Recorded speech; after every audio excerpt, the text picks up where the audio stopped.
pledge allegiance to the flag of the United States of America and to the republic for which it stands, one nation, under God, indivisible, with liberty and justice for all.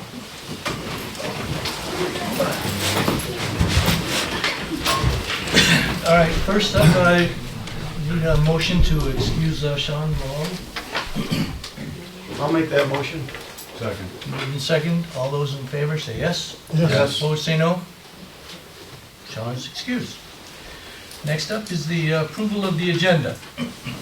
I'll move to approve the amended agenda for October 10, 2023. Second? Been moved and seconded. All those in favor say yes. Yes. Opposed say no. Next up is the consent agenda. I'll move for the approval of the consent agenda. Second. Been moved and seconded. Is there any discussion, questions? I just got one, Scott, on the first page of accounts payable. Cooper Cleaning Service. Carpet cleaning on Wilshire Drive. Did we have a problem? We created? did. With the street work that was going on down there and the water work, whenever we're doing any street work, we're replacing the lead lines going into the house. That location, the caulking around the pipe going into the house was faulty, and there were some flooding issues that occurred. So we're covering the cost of cleaning the basement carpeting. Okay. that's all I got. Anyone else? Okay.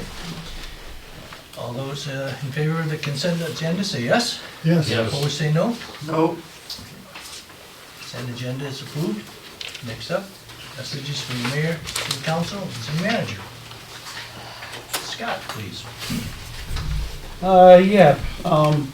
Some money issues to throw at you. The first is we received notice that the Funnel Field Spark Grant was rejected. We had asked for $675,000 from the state of Michigan with a $105,000 local match. That was the money. I think Mr. Connell, you brought it up before, the property sale on Lake Street, that was $105,000. So we didn't get the grant, so we'll look at using that money for park improvements elsewhere with two other grants that we still have open.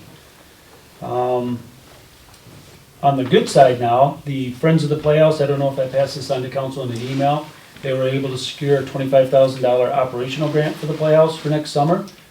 The Friends of the Playhouse are starting to, getting back together and being active again and doing what they can to assist the Playhouse and apply for grants. And the last is that the RAP grant, which is always with acronyms, Revitalization and Placemaking, that's more COVID money that fell out of the skies.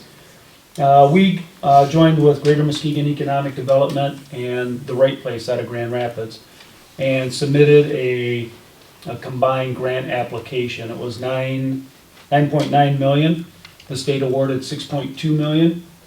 All of the parties that were involved in that group application were asked to reduce their, or be willing to take a reduction in what they were asking for.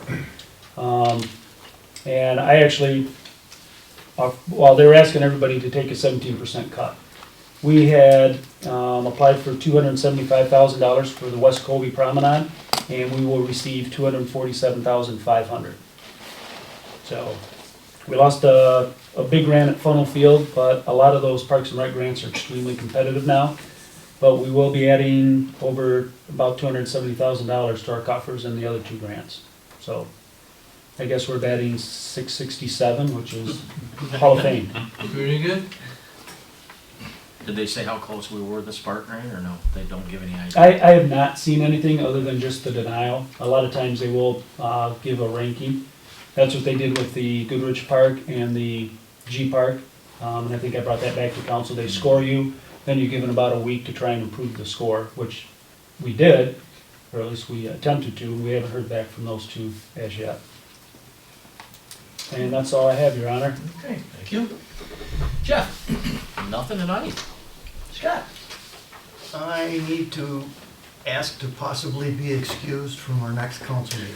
I don't know if I'm going to need to or not. I come back from vacation that day, supposed to land in Grand Rapids at noon, but everybody knows how flights go. So I guess pre-planning, I just assume ask for it now, and rather than being here and not be able to call and say I'm not gonna be here and why. So, That's fine. I'll make that motion to excuse him. Second. Moved in second. All those in favor say yes. Yes. Yes. Opposed say no. All right. You have a thank you. pre-excused. That's all you have? That's all I have. Okay. Mr. Connell? Just, do we have a scheduled start for leaf back? I don't know if we have yet. I haven't seen a newsletter yet. Gosh, if I could remember the date. I thought It's it- before Halloween, I remember I that. thought it was October 27th. Yes, thank you, I think that- That's you're what I right. was Okay. told by. It was in the spring when we were putting in, when the branch pickup was gonna be and all that. I think it, It gave us a I pretty think it date. gave the fall date Yeah, also. that sounds I think correct. that's what it was. It's a Friday. October 27th. Hopefully the leaves are Yeah. gonna be down. Steve? Nothing tonight. Okay, keep. Nothing this All evening. right, well, what I have is, last week, the Harbor Light Credit Union on their Credit Union Kind Day for 2023 brought a group of people out to Goodrich Park and did a really nice cleanup around the Liberty Swing. It's been in dire need of cleanup of those flower beds, and they did a great job, so kudos to them. And that's all I have. Next up is public comment. Anyone like to make any comment to the council? Step forward. Give your name. Appears there is no one at this point. Okay, we'll move on to old business. Do we have any old business? We do not, Your All Honor. right, thank you. New business, Resolution 2336, Marina rates. I'll move, resolution 2336, changing marina rates. Second? Been moved in second, is there any discussion? Anyone? No? Roll call, please. Signa, Yes. Brown, Yes. Holmstrom, Yes. Heidelberg, Yes. Connell, Yes, and Salter.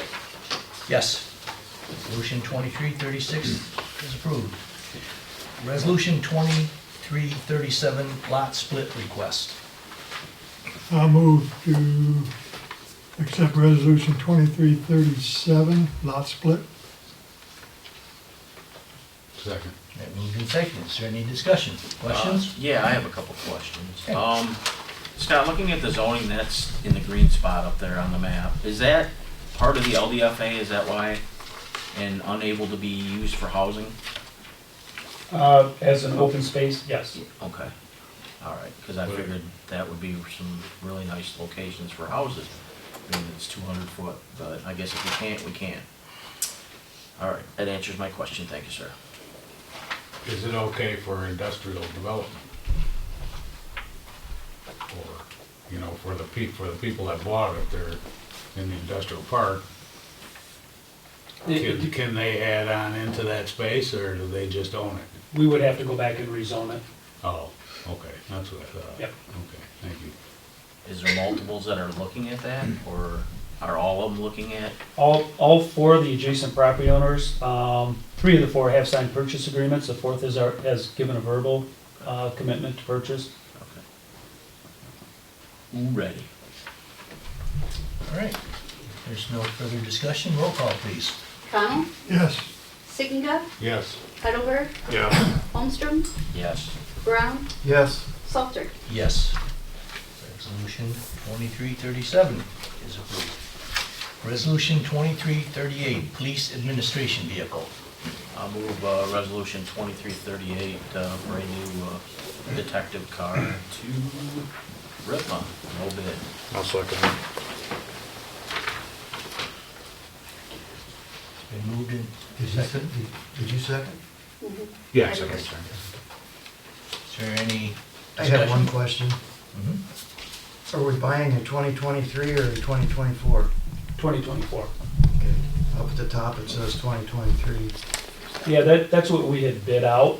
Okay, And Ritma came back with, I think it was $1,000 increase for 2024, which was still $3,000 cheaper than the next lowest bid. So we get a year newer, still cheaper. is this just a regular front-wheel drive or is it an all-wheel drive? It's an all-wheel drive. Correct. I didn't think you could get one that cheap. So this is a 3-year lease and then an option to buy. Yep, at the end of the year, it's $1. We've done this with the last 2 or 3 police cruisers. Oh, It just spreads the hit out a little bit over, 3 fiscal years versus all in one. mhm. Okay. No further questions? Roll call, please. Holmstrom, Yes. Heidelberg, Yes. Brown, Yes, Connell, Yes, Sittenga, Yes. Salter. Yes, resolution 2338 is approved. Resolution 2339, EDA grant.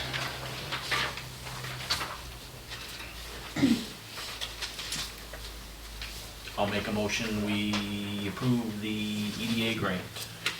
Resolution 2339. Second. It's been moved in second. Is there any discussion or questions? Yes. So we applied for 2.1 million for 2 things, and then they reduced it to 1.8 million, and I assume that's just for the Warner Street project then, and it doesn't include the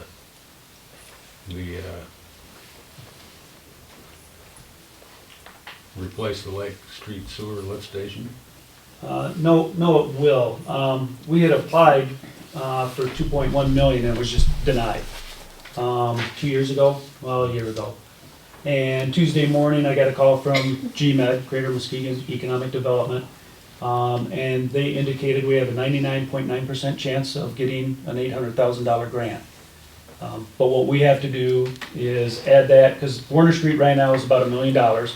So we're adding $800,000, and probably about $500,000 will go towards the Lake Street lift station. Oh, So we're gonna throw that in.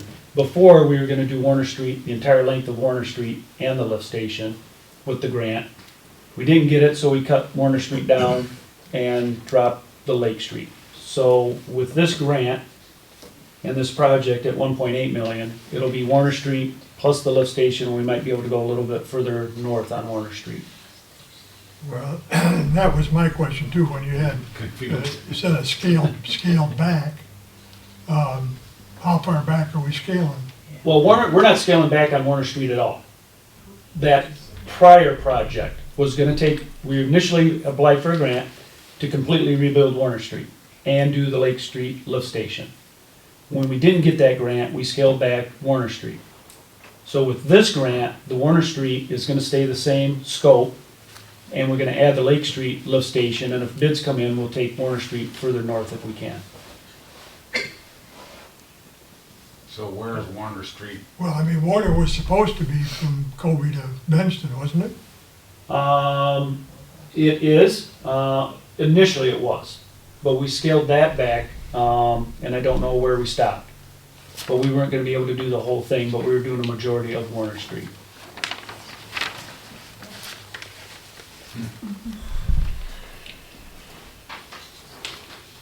Well, anything's gonna be better than nothing, but I'd like to see Warner Street go all the way. At least to the Really one that bad goes in shape. front of the school, Slocum, right? Isn't that the one that goes in front of the, Yeah, I'm not sure of the length that we actually have currently going. I will verify that and let council know. because it's really tore up on, above the football field there. It's Yep. pretty nasty. Okay. Is that a complete rebuild, Scott, or is that a resurface, or both, or? I don't know offhand. I know the southern end is a complete rebuild, because that's where we're putting water in. Yep. But we might be able to resurface the rest of the length, because I don't think there's much utility work at the north end. More the better. Okay. Moved and seconded. For any further discussion?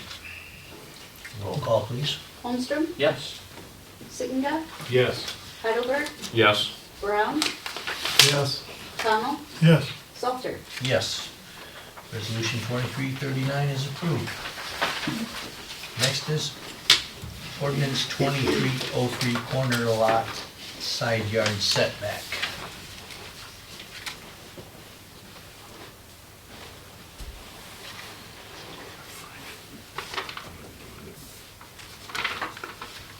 I move to accept it. Second. Been moved and seconded. Is there any discussion? Just have one question. Yes. The restricted commercial district would be what? That's a small stretch on Colby Street and a little bit down on Mears, primarily in the residential area where some of the residential properties are being converted into businesses. Okay, perfect. Jack, can you tell me why they asked for a variance? Why are we going all the way with a total change? They didn't actually ask for a variance. You know, it started with a property owner of a vacant piece of property on a corner lot. And the practical difficulty is they could only have a 22-foot wide home. And when she brought that up, she's actually an assistant planner down in Texas. So we were talking apples and apples together, which is always nice. She had realized that she would have to go to a variance to build wider than 22 feet. And if you look at our criteria in the zoning ordinance, it should be denied. It probably would fail at least 3 of the 5 criteria. And our approach at City Hall is always, let's see what we can do to make the customer happy. So I took a look at her neighborhood and then went out a couple of more blocks and found that a huge majority of the homes are well short of the 30 feet. And our new zoning ordinances do allow, if a house burns down, the old ordinance said, if it's destroyed to 75%, you have to relocate and build in conformity with the new ordinances. We got rid of that, so if those houses burn down that are already non-conforming, they can build on the same footprint. Kind of like we've put up with these homes being too close to the road for 100 years, what's another 100 years? So we took a look at that and found that for all intents and purposes, a majority of the homes are violating this ordinance. And changing the ordinance will make it more buildable, and any other lots that are vacant in the city on the corner lots would probably remain difficult to build on if we don't make this change. 22 feet is less than the width of this council chambers. We also added in that adequate sight lines, because that was, I think, maybe one of the major concerns of planning, about the sight lines. But that's why we added, providing you have adequate vision at the corners to see around. So it was kind of brought up by one individual, which kind of opened up a door to maybe there are, more issues than just this one vacant house. Well, I can understand it in a certain neighborhood, and I'm familiar with the lot in question. In that neighborhood, I can see where it's not gonna be a big deal. But I'm a little concerned with the rest of the city. There's a lot of cases where, that 8-foot setback on a corner lot could drastically affect the neighbor. In a lot of cases, your side yard becomes your neighbor's front yard. And I know my neighborhood in particular, I mean, if the neighbor on the corner on Warner was to be able to go over within 8 foot of his side lot, that wouldn't be pleasing at all. I would much rather see this somehow done either on a variance or I don't know how we can work around it, but I hate seeing changing the entire zoning ordinance to allow a smaller setback on those corner lots. What we can do, and this is, I'm throwing it out to the council and to Will, it could read 8 feet, providing adequate sight, well, let's just forget that part for now. 8 feet or no closer than the established setback. So what you're saying, if there's a bunch of homes here and somebody builds 8 feet, they're out in front of those other homes. We could restrict them by that established setback. If the other houses are all 20 feet, they would have to stay no closer than 20 feet with the established setback line. That might address your concerns, and I think that's permissible, wouldn't it be? Yep, that should be fine. Because we allow people to build closer to the established setback line. I think what your concern is that they will be able to build beyond the established setback line with the 8 feet. Well, and I mean, the lot that we're talking about, if you look at the neighbor behind them, now, they are probably 30 feet off that street. So, using your theory now, I mean, they wouldn't, she'd still be limited if she couldn't go past the neighbor's house behind her. Well, the established setback is the average of all the houses within 200 feet on either side. So we would be able to probably take in 3 lots for an average setback. So they might be able to build closer, but probably not yet to the 8 feet. I guess what I don't It's getting a understand, little confusing. yeah, I don't understand, I thought the right-of-way is 33 feet from the center line of the road, correct, or not? It depends on the road. If the road is put perfectly in the road right away. In general, yes, you have 33 feet. Most of our streets, half a street is about 12 to 14 feet wide. So you'd still be left with 16 feet between road edge and property line. And then the setback would be another 8 feet. So now you're 24 feet from the edge of the street to the buildable line. So you're saying the 8 feet starts at the end of the right-of-way? Correct. Not the edge of the road, but at Correct. the end of the right-of-way? Yep. And that's what a lot of people, I get a lot of site plans where people measure from the edge of the road, and that's, they have to submit from their property line. I guess what doesn't compute with me then is if there's 15 feet of the right-of-way left from the road into the lot, and then you add another 8 feet, that's what, 23 feet? Correct. How far do you gotta stay off the other property line? The standard is 8 feet off the side property lines. Unless it's a corner lot, then it's 30 feet. Front yard and rear yard is 30 feet. I mean, the lot's only 60 foot wide, so Yep. if you're taking 24 foot on one side, 8 foot on the other side, Well, we're only taking, under this, their setback goes from their property line. So that 60-foot lot, if they're a corner lot, you have to have an 8-foot setback on one side of the property and 30 feet on the other. So now you've got 38 feet, which leaves you with the 22 feet buildable. That's the fire prevention parade, so don't get yourself all wound up. Nobody go running. so the right-of-way isn't part of the 60 foot of the lot. No, no. Okay, that's what I don't understand then. Yeah, and a lot of people, like I said, will turn in site plans measuring from the edge of the road. But usually you're gonna have 15 to 20 feet from the edge of the road to their property line. So where does the fence fit in if somebody wants a fence? That's gotta be back that much. You can have a fence on your property line, and in the front yard, you're restricted to 42 inches in height. Side yards and rear yards can go up to 8 feet. And I think 10 if you got a tennis court. 8 feet? Thought it was 6. I think it might be 8. Keep them deer out one way or another. And them deer never jump. No, they would never make it over that.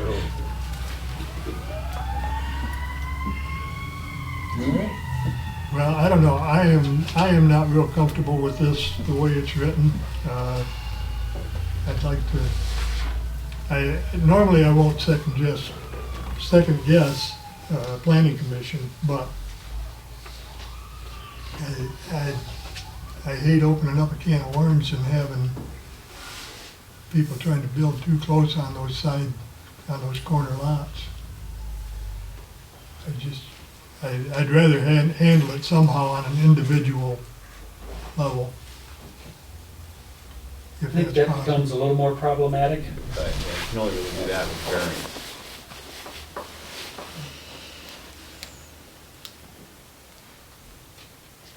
Yeah. I think planning had some discussion on that also, didn't they not?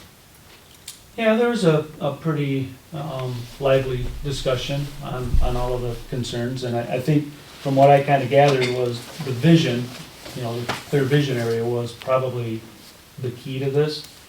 But again, if we're, if you're really maintaining, if it's a front yard, you've got a 30-foot setback, plus probably 15 feet to the edge of the road. So now you got 45 feet before a car's in the vision, and on the other side, the 23 feet you mentioned. So we don't believe that it'll be a vision issue, but the zoning administrator could also deny one that has some visibility issues. That would take care of your issue of wanting to do an individual. What's that? That would take care of your issue of wanting to be able to handle it individually, What was the side, Scott, 20, Well, with the yeah, zoning administrator being 45 in able to front and, make that decision. Well, if you've got a 14-foot lane yep, and 30-foot, 33 feet, that's actually 19 feet from road edge to the property line. Yep. And then another 8 feet under this scenario would be 27 feet, where right now it would be 48 feet.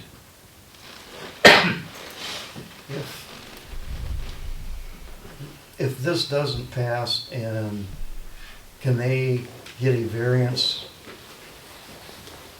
Obviously, they would want a variance on a property before they would build. Correct. If they were granted a variance, does the variance stay with the property if they were to sell it? It does. So it's not something that would be a contingency for somebody else to buy it. It would have to be reestablished or anything like that. No, variances and special use permits run with the land. Okay. But the variance, this particular property could not get a variance.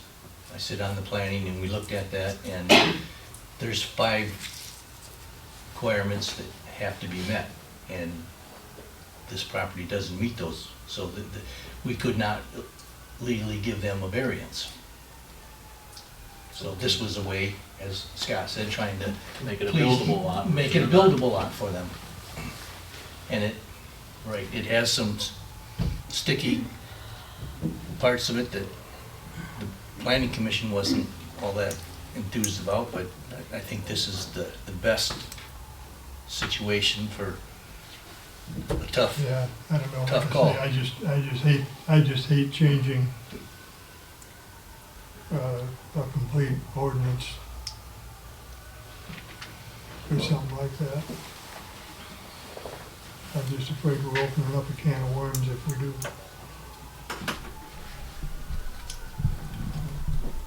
well, if we talked it out enough, call for a vote. If there is no further questions, then roll call please. Heidelberg, Yes. Sittinga, Yes. Connell, No, Brown, Against my better judgment, no. Holmstrom, Yes. Salter, Yes. Resolution, ordinance 2303, corner lots, yard setback is approved. Next up is public comments. Come and introduce themselves and tell us their name and their teacher. In order to get their paper signed, this is what you need to do. So, step up to the podium and start it off. No microphones.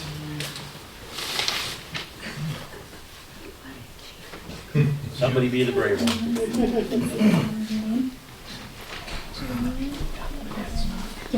Yeah, I'm Austin Davis from Mr. Brunson's 6-hour class in world government. Thank you.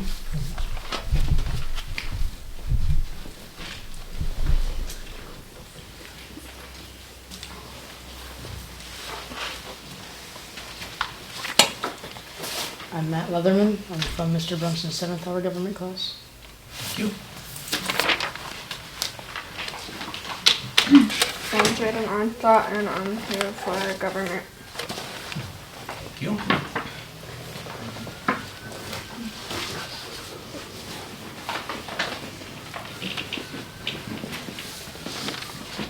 I'm Ashlyn Beck, and I'm part of 6-hour government class in Montague. Thank you.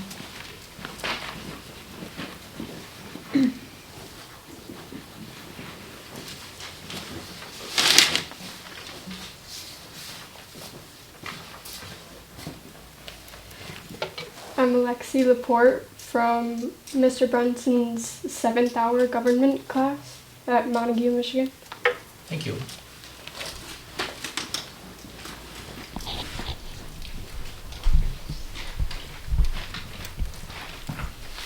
I'm Carrie Loman. I'm from Mr. Brunson's 7th-hour class as well. Thank you. Wasn't so hard. That didn't hurt too bad, did it? All right. Is there anyone has anything else they'd like to say? Okay, thank you all for coming. We're adjourned.